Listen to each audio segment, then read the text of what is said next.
Es un maestro de cómo vivir la vida, ¿no?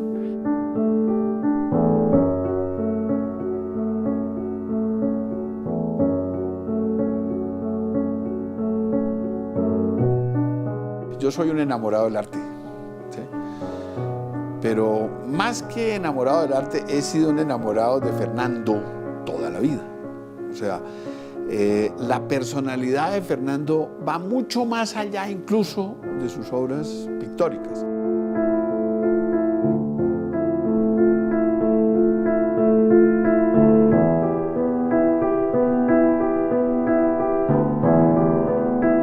Pienso que es un hombre que no cabe dentro de ningún esquema.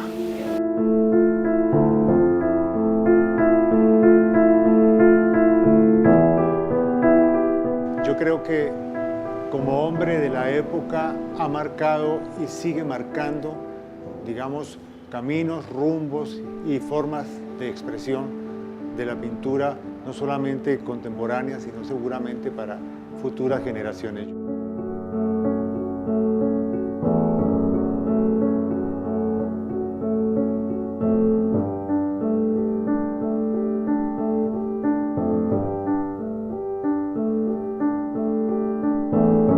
Él es un maniático del arte que todo el tiempo estuvo pintando, no le importaba en qué formato, en una servilleta, en un papel, en una tabla, en una pared. Ha vivido la historia del país y está Bogotá, entonces es un testimonio de la historia, de lo que ha sucedido en esta ciudad.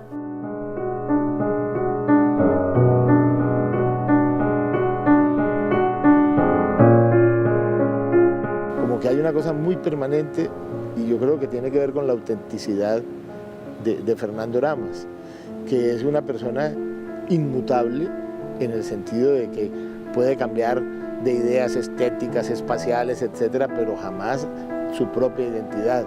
Oramas es único, Oramas es él.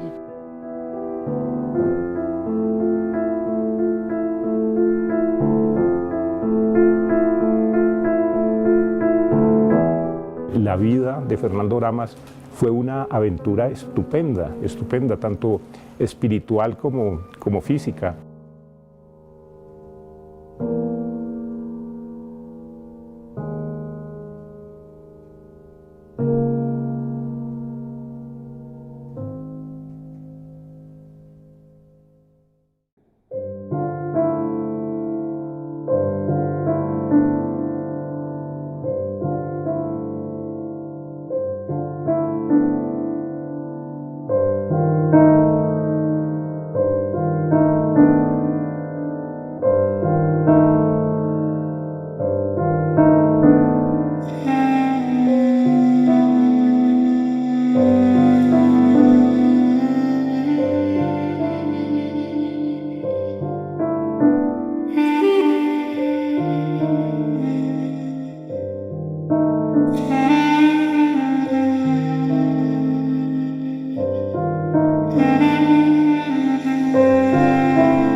El día que conocí a Fernando, la verdad no lo tengo en la memoria.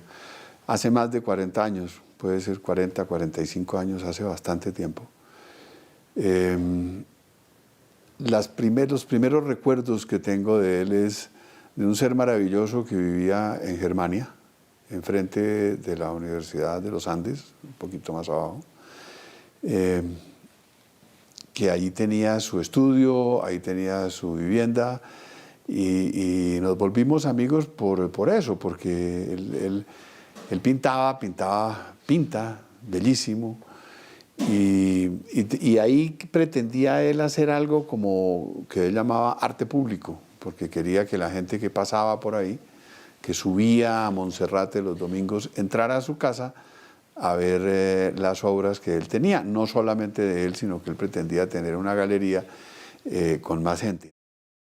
Nos volvimos muy buenos amigos porque coincidió el gusto por el arte, el gusto por la música, que en el caso de Fernando es muy exquisita, y adicionalmente las ideas políticas que también nos acercaron muchísimo, que era todo ese amor por lo popular, en el caso de Fernando con la obra pictórica, y adicionalmente la búsqueda de la justicia social a través de una posición mucho más democrática, mucho más de izquierda, que también la compartimos.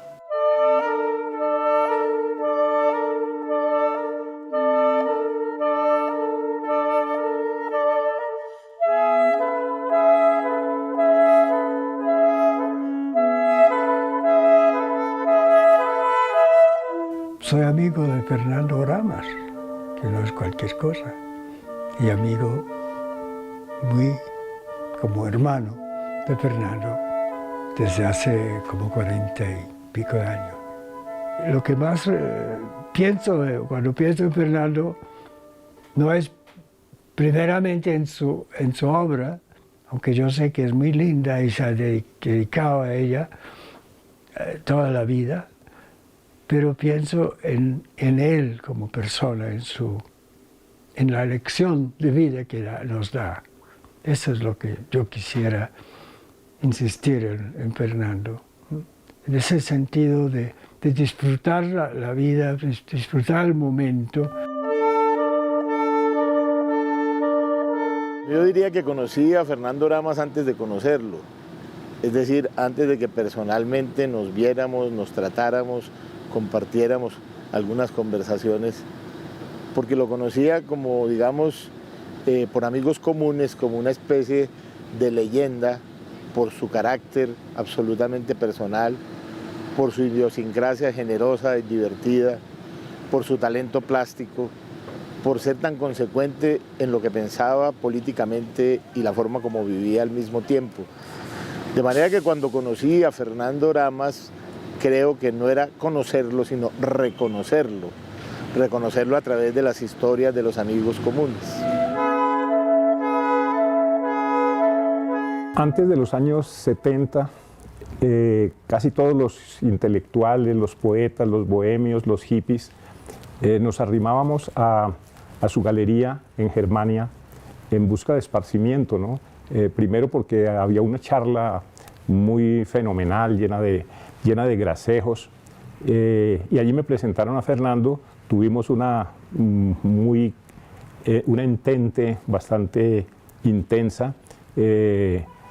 Participábamos también de la parte política de izquierda, pero también de cierto existencialismo y de cierta bohemia hippie que nos permitía pues interrelacionarnos con los diferentes temas del momento. La Bogotá de esos días era un tanto sombría, era una ciudad un tanto gris, plúmbea, oscura, con cierta cosa de aldea, sobre todo en esta zona.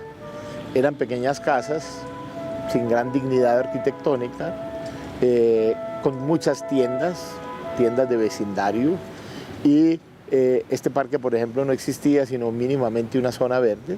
La mayoría de los edificios que nos rodean en este momento pues no existían, pero sí existía ese edificio que tenía, para mi gusto, una nobleza arquitectónica que no tiene ahora. Pero en general esto eran callejuelas. Toda esta zona de Bogotá ha cambiado enormemente, como se supondrá. Bogotá era en muchos aspectos muy aldeana. Yo lo veía muchísimo cuando vivía en el Parque Germania, por ejemplo. Andábamos mucho por el centro, por la Tercera y por la 19. Nos sentábamos a tomar cerveza y comer empanadas en dominó.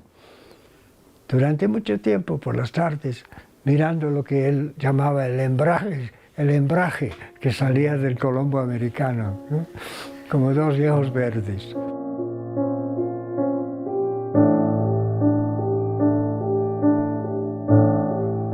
Cuando asistíamos a la galería de Fernando Oramas, como te digo, siempre en búsqueda de esparcimiento y de deleite intelectual, eran días bastante duros para la nacionalidad y sobre todo para la gente de izquierda. Estábamos bajo el gobierno de Turbay y en ese tiempo pues había un estatuto de seguridad muy fuerte donde se perseguía mucho a los militantes de izquierda, pero sin embargo nosotros tomábamos todo eso como una especie de fiesta. El debate de las ideas era lo que más hacía hermoso el ambiente de la galería y la exposición permanente de obras que no tenían, digamos, fácil acceso a las galerías oficiales, entonces era el contacto con valores fuera de lo establecido. Yo creo que Fernando en ese momento era un pintor febril. Con eso quiero decir que no era un pintor de domingos, como algunos que son aficionados y que pueden tener un talento para la pintura, sino que era un animal plástico, dedicado vorazmente a su oficio. Pero que a su vez alternaba o acababa de terminar sus trabajos que hacía como caricaturista en un periódico que se llamaba El Periódico. Allí él hacía lo que llamaba con cariño y cierta sorna sus monos, que eran unas caricaturas que en este momento no recuerdo mucho sus trazos, la verdad, pero sí recuerdo la eficacia con que él trasladaba toda esa capacidad verbal que ha tenido de jugar con las palabras, de lograr caricaturizar situaciones para quitarle solemnidad a la vida cotidiana, las trasladaba a esas caricaturas que gozaban de mucha simpatía entre los lectores de ese diario, que de todas maneras hacía un trípode con los otros dos grandes diarios de Bogotá, que eran El Tiempo y El Espectador. Pero era el único, ¿verdad?, periódico que le permitía a él su ironía y su actitud beligerantemente política. Esa era nuestra tarea, ilustrar el periódico y hacer cuadros. Y Fernando Oramas era nuestro maestro, era un hombre experimentado.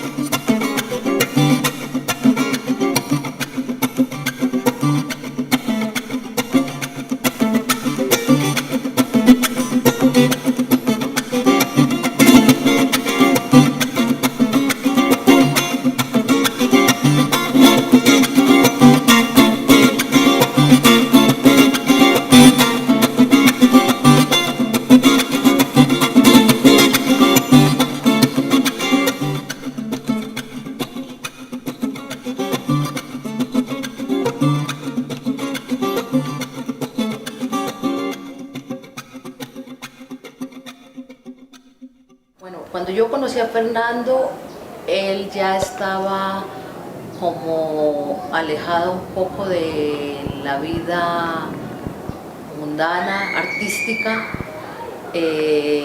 ya se había marginado, se había ido a vivir a La Mesa, una casa de campo, ya estaba cansado de la vida disipada, bohemia que había llevado y quiso como meterse en su mundo dedicado a pintar exclusivamente. Hay que dar a conocer la obra de Oramas dentro de muchos estilos: el dibujo, la caricatura, el manejo de la espátula, el manejo de materiales industriales. Ahí la puse toda, ¿ves?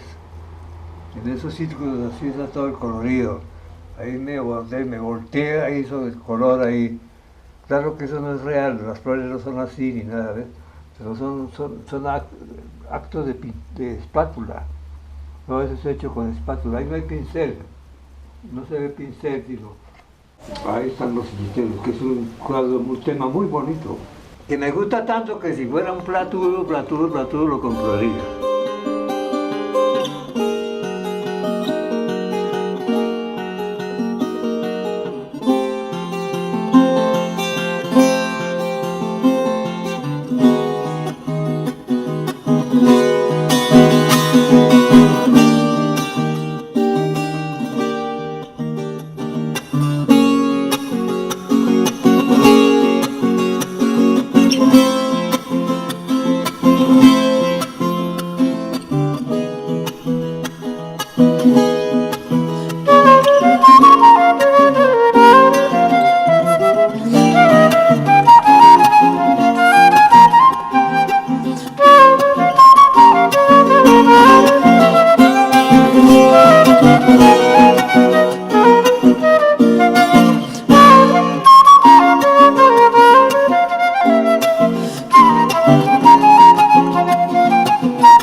Que acá recibía la influencia de los impresionistas, ¿sí?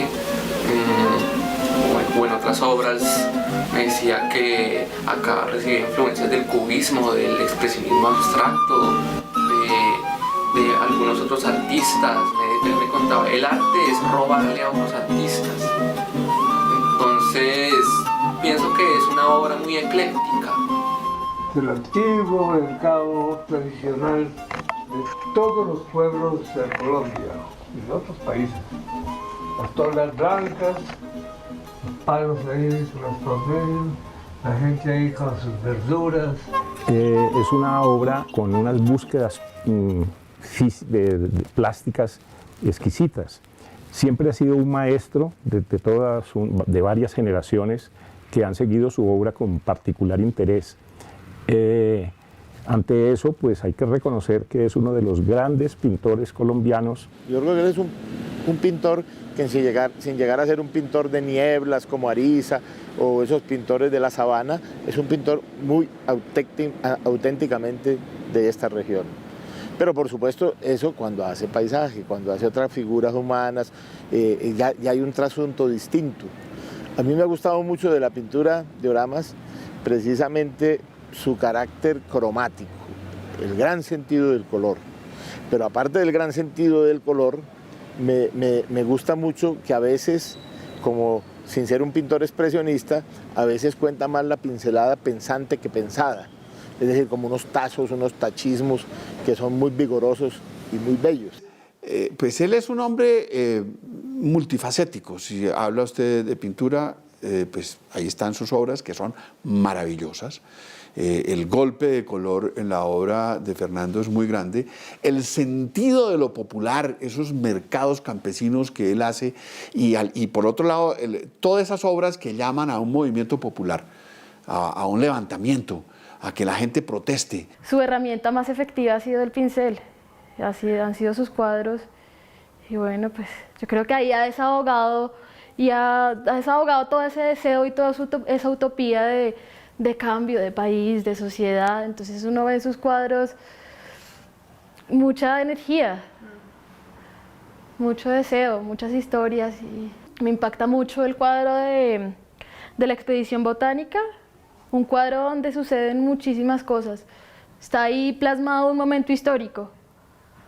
Nariño y sus derechos, la expedición botánica, la música, la Inquisición. Yo admiro su trabajo como artista, creo que es un artista maravilloso, con una frescura en su forma de pintar y un gran control también de sus medios. Hay cuadros de Fernando que son también muy líricos, un poco eróticos también, era muy erótico. Le gustaba mucho el sexo y tenía una tremenda sensibilidad y sensualidad.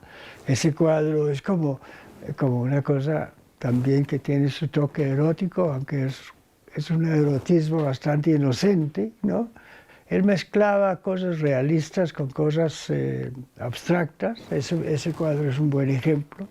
Usaba planos de color que no representaba nada realista, pero construían un entorno para sus personajes. Es increíble cómo de una situación cotidiana, que es una plaza de mercado, un día normal, puede ser un domingo o un lunes en una plaza de mercado, hay tanta vida, tantas texturas, cómo juega con las formas de los sombreros de las mujeres. El color en Fernando es un color explosivo en general, aun cuando también tiene obras a veces en sepias, en gold toner, muy tenidas.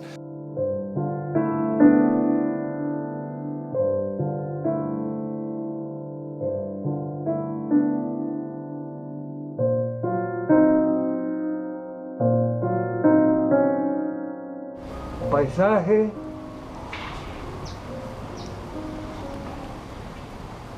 y pintura abstracta. Con la pintura abstracta me libero de la figura. Y donde hay figuras se llama arte figurativo. El abstracto es el que no invoca figuras, sino que el cuadro en sí mismo es forma y color y acción, muy cercano al jazz.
Él hablaba siempre de la historia de México, de todo el periplo que había hecho para llegar a México, pasando por Venezuela, pasando por las Antillas, llegando a la Guatemala de Arbenz, cuando cae el coronel Arbenz, saliendo con más gente en un éxodo para que no los asesinaran hacia México y pasando a México y estableciéndose en México, que terminó entonces formándolo a nivel de su sello pictórico. Su actividad artística fue febril, no solamente artística, sino su actividad política, pero su condición de indocumentado hizo que fuera deportado en el año 62.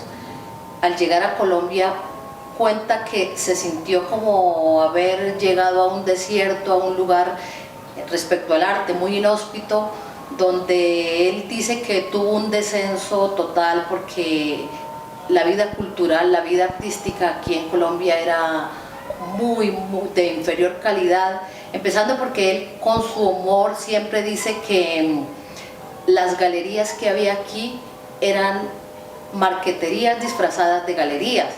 México influyó en él en su forma de pintar. El muralismo mexicano con que él trabajó, porque pues él, no en vano lo llamaron el pistolero de Siqueiros cuando estaba trabajando con Siqueiros en México. Y era muy divertido, pues eran parte de las anécdotas que él contaba. Ser el pistolero de Siqueiros cuando Siqueiros tenía fama de que había sido un mexicano atravesado, que era militante del Partido Comunista, que había hecho un atentado contra Trotsky cuando Trotsky vivía en la casa de Rivera o algo así, y que a él lo llamaran el pistolero de Siqueiros, pues no pasaba de ser algo muy simpático, porque Fernando es el hombre más pacífico que uno puede haber conocido en la vida. Y entonces el tema de que era el pistolero de Siqueiros era porque le cargaba la pistola con la cual echaban la piroxilina, el vinilo, para los grandes murales que hacía Siqueiros en Ciudad de México y que Fernando era uno de sus auxiliares. Él siempre dice que él pintaba con espatulosis. La espátula y el vinilo eran la forma de expresarse él desde el punto de vista plástico, y eso lo tomó del muralismo mexicano, entonces del amigo Siqueiros, y también en algunos casos también colaboró con Diego Rivera. Entonces, había estudiado pintura aquí en la Escuela de Bellas Artes en Bogotá, pero en Bogotá supongo yo que lo que enseñaban era completamente distinto a la pintura que él llegó haciendo de México, donde llega con la espátula, llega con los materiales que usaba Siqueiros y con el color.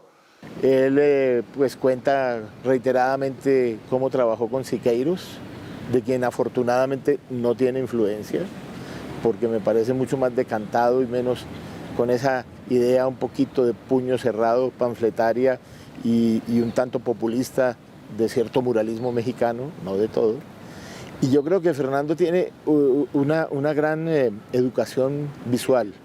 Es un pintor que donde pone el ojo, pone el pincel, sabe mucho de pintura. Él cuenta que trabajó en varios murales, como en la Universidad Autónoma de México, en Colombia, en la Universidad Nacional, en el Estadio Pascual Guerrero de Cali, en el barrio Policarpa, primer barrio obrero comunista bogotano, en el Instituto León Tolstoy.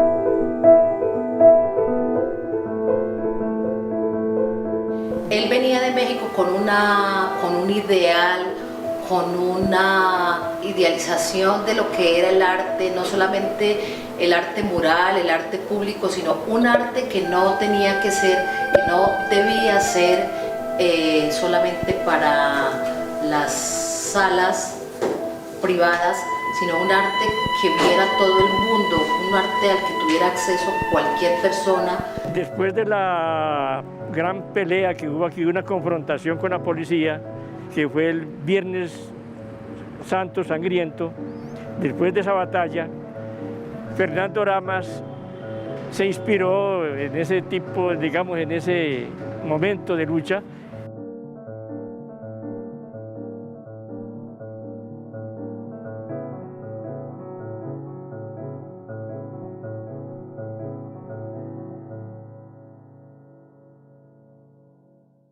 Su obra, desde luego, recoge, como ya sabemos, mucho de la gran experiencia pictórica latinoamericana. Por eso yo digo que Fernando Oramas es un hombre de la época. Él recoge una forma de hacer la pintura y la representación de sus maestros mexicanos en medio de la lucha en México. Fernando establece ese vínculo que nos enseña a mirar esa experiencia pictórica en su obra y nos enseña a apreciar y a quererla, a pesar de la crítica, a pesar de los distintos elementos, digamos, que durante muchos años cruzaron el camino de la expresión que él manifiesta y que él muestra. Fernando fue un rebelde no solamente con respecto al arte, a la política cultural, sino toda su actitud es de un rebelde, de un irreverente con respecto a todo. Siempre criticó las políticas del Estado hacia el arte, hacia los artistas. Me interesaba mucho la pintura de Oramas en razón de que veía que había habido una injusticia severa de parte de la gran crítica Marta Traba de entonces, que así como proyectó una playa de grandes pintores, igualmente ignoró o menospreció la obra de otros grandes talentos que pues algunos de ellos superaron la crítica de Marta, pero a otros les significó la poca estima de los contemporáneos.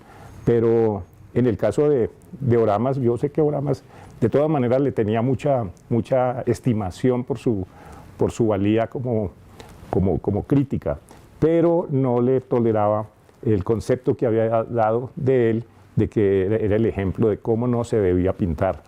Eso no arredró a Fernando, que por el contrario expuso y expresó una bella obra plástica.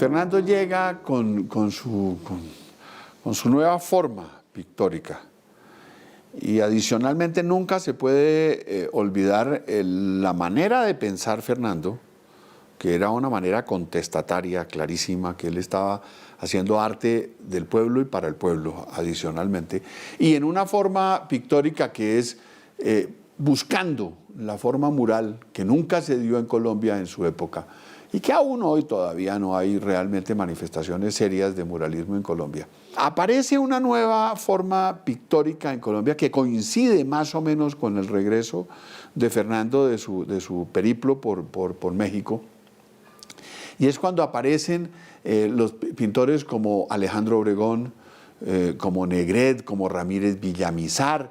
O sea, hay un vuelco en la pintura colombiana, y eso coincide adicionalmente con la llegada de la señora Marta Traba, que llega de la Argentina,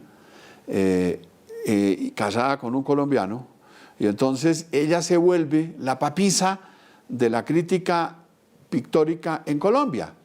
Entonces ella comienza a elogiar a los que le parecían a ella lo que debería ser la pintura en Colombia, y a denigrar de las personas que no estaban haciendo el tipo de pintura seguramente más acorde con lo que ella pensaba que debía ser la pintura, de golpe con lo que estaba pasando en Nueva York o en Argentina, no tengo idea.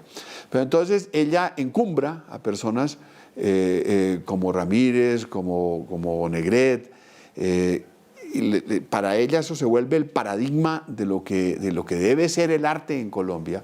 Y por otro lado, las personas que venían con esa tradición de la pintura en Colombia, como por ejemplo el maestro Gonzalo Ariza, como Fernando, como Alipio Jaramillo, como Hanner, Gallo, en fin, tantos otros pintores que tenían una raíz mucho más en lo que era el costumbrismo en Colombia por una parte, y por otra parte el arte popular, y que querían mostrar eso de todos los conflictos sociales. Para ella eso no es arte. Que la naturaleza artística es una cosa como innata, ¿no? El arte es el reflejo de lo que uno ha vivido. Entonces, ¿cómo se le puede exigir a un artista que pinte y que exprese una cosa que no va de acuerdo a lo que vivió, a sus pensamientos, a sus sueños, a sus recuerdos?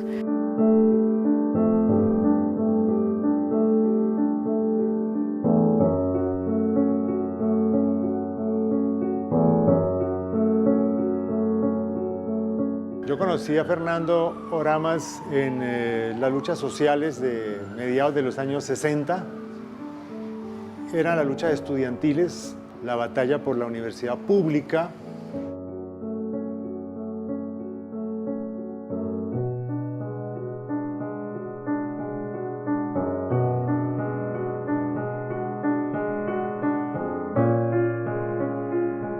Él se caracterizó siempre ser un hombre afecto a la lucha popular, a las ideas democráticas, a nuestros planteamientos como Partido Comunista.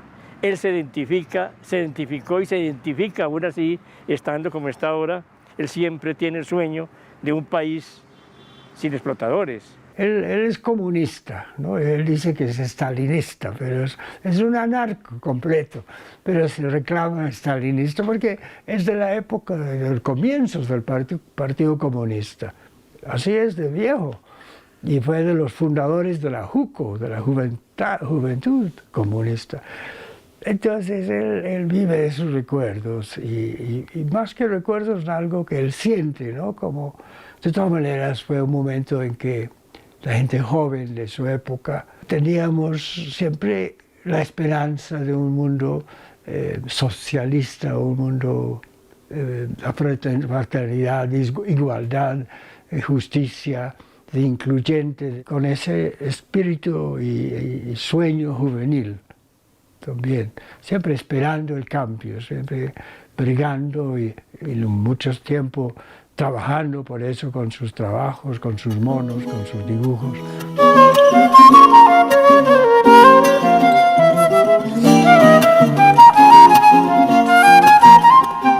Es la representación viva de esa generación que ha creído.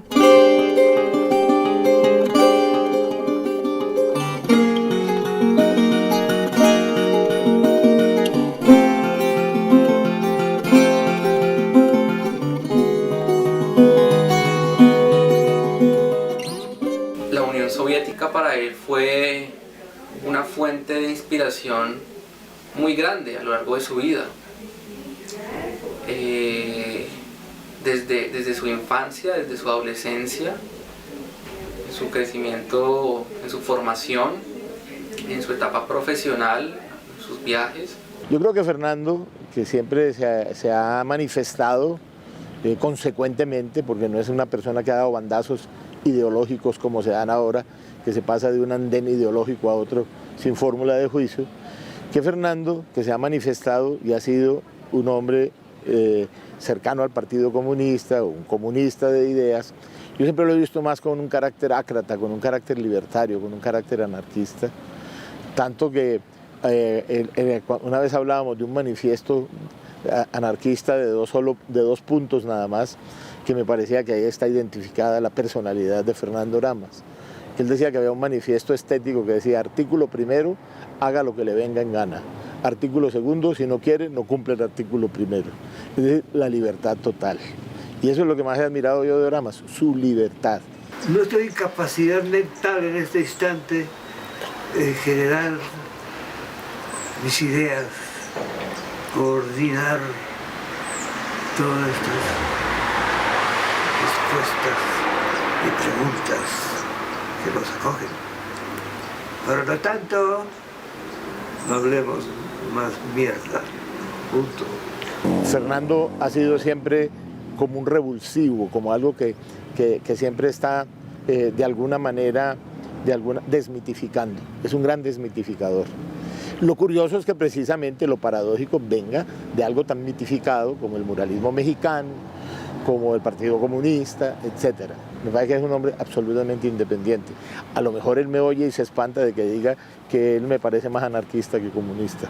Y lo digo en favor de él porque respeto más esa otra orilla, ¿no? Siempre fue un hombre de izquierda, un comunista convencido, que sigue pensando en eso. Para él el tiempo puede haber pasado, pero sus ideas siguen absolutamente intactas.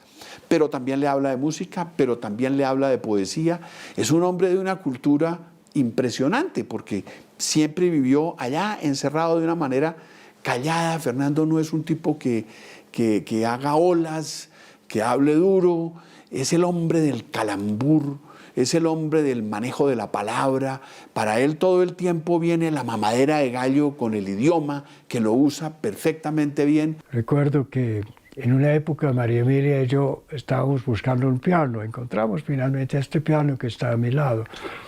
Pero Fernando dijo: oh, yo quisiera tener un piano de cola aquí en el estudio. Piano de cola, es la monita. Pues nosotros nos contentamos con un piano, aunque no tenga cola. Pensándolo bien, dice Fernando: yo me contento con una cola, aunque no tenga piano. Ese es el típico humor de él. Te toma una frase y lo vuelve al revés, ¿no? Iba entendiendo que era su forma de hablar siempre, de simpático y jugar con las palabras, que además es una característica, como iba descubriendo, de los bogotanos, sobre todo los viejos bogotanos. Como poeta nadaísta y en particular por nuestra estética desaforada, desafiante, irreverente, pues nos sentíamos con Fernando Orama siempre como con un miembro más de la tribu, sobre todo por su irreverencia también, por su manera de jugar con el lenguaje, de hacer juegos de palabras inauditos, chistes repentinos. Alguna vez nos dio por hacer un reportaje y sacamos un reportaje, una especie de libro sobre la vida de él y el título que le decíamos era "Usted es el hombre sin atributos, que es que los tiene todos". Entonces, Fernando es un hombre, en primer lugar, de una bondad infinita. En segundo lugar, él, siendo niño, quiso ser músico. Y entonces, y curiosamente, los hijos le salieron músicos.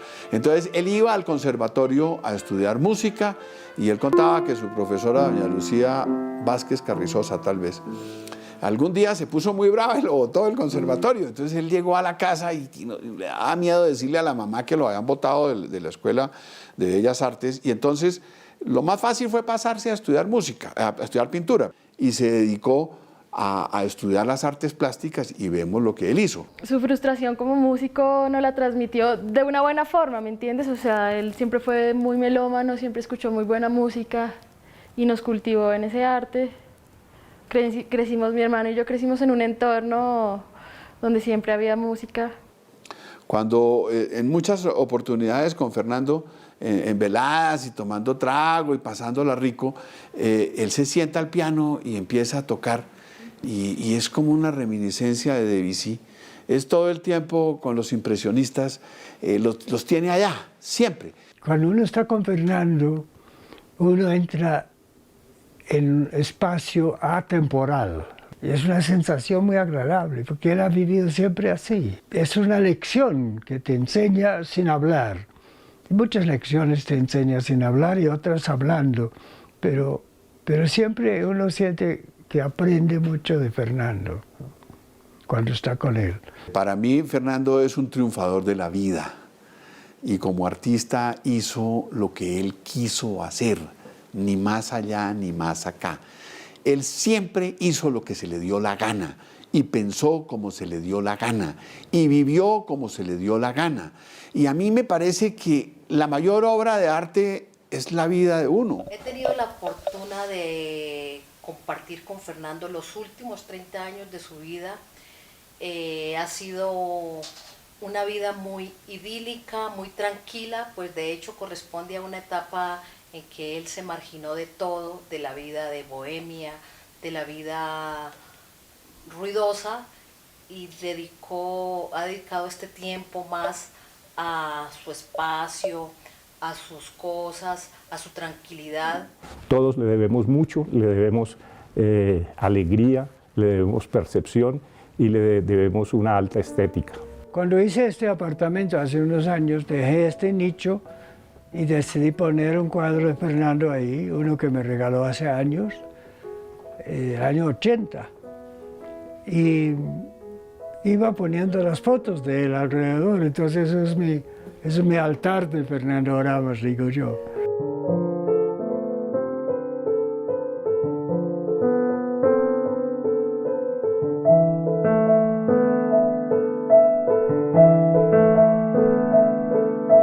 Es Fernando con su areto, como siempre, fumando su porro. Como artista plástico está como por redescubrirse en cierta medida, porque como él ha sido una persona refractaria al megáfono, a la luminaria, que no está en la pasarela, siempre más bien como en un grado de niebla secreta, porque no es exhibicionista, tampoco exhibicionista es que no le gusta exhibir sus cuadros, que me parece que eso es otro atributo extraordinario de él, ¿no? He gozado el placer de verlo producir, de hacer tantas cosas maravillosas, y pienso que le queda a la humanidad por conocer tan valioso trabajo, por darle el reconocimiento que él se merece y que al que ha sido esquivo por su filosofía, por su manera de ser, pues no le ha importado mucho. Yo creo que está en deuda el Estado en primer lugar, el Ministerio de Cultura, inclusive la Secretaría de Cultura de Bogotá, de un homenaje que haga, que rinda suficientemente lo que vale Fernando Oramas. Yo creo que tenemos que hacer una acción en ese sentido, todos los que estamos comprometidos con esta visión de cultura, de arte, de democracia, de paz, con justicia social, para que la obra de Fernando Oramas esté en todos los lugares en donde merece estar. Yo creo que en ese sentido no es un problema político exclusivamente, es un problema del arte y de la cultura y de la plástica en nuestro país. Yo estoy en Rusia porque estoy estudiando una maestría en gestión cultural y escogí esta carrera para seguir trabajando y explorando en todo lo relacionado a su obra, a su legado artístico, un importante legado cultural, estético, muy valioso para nosotros los colombianos, que requiere un serio trabajo de investigación y visibilización. Saber que en estos últimos tiempos, en sus 90 años, está delicado de salud y hay que apelar al sentido de reconocimiento que debe primar en la sociedad colombiana para uno de sus grandes artistas. Los amigos cercanos de Fernando Oramas debemos participar en ese clamor de que Fernando reciba el reconocimiento que le debe Colombia. Yo estaría feliz de ver la ciudad de Bogotá y sé que ya avanza ese plan con algunos de sus murales en lugares públicos importantes, de modo que el reconocimiento en vida es imprescindible. Esos reconocimientos póstumos en realidad no sirven para nada.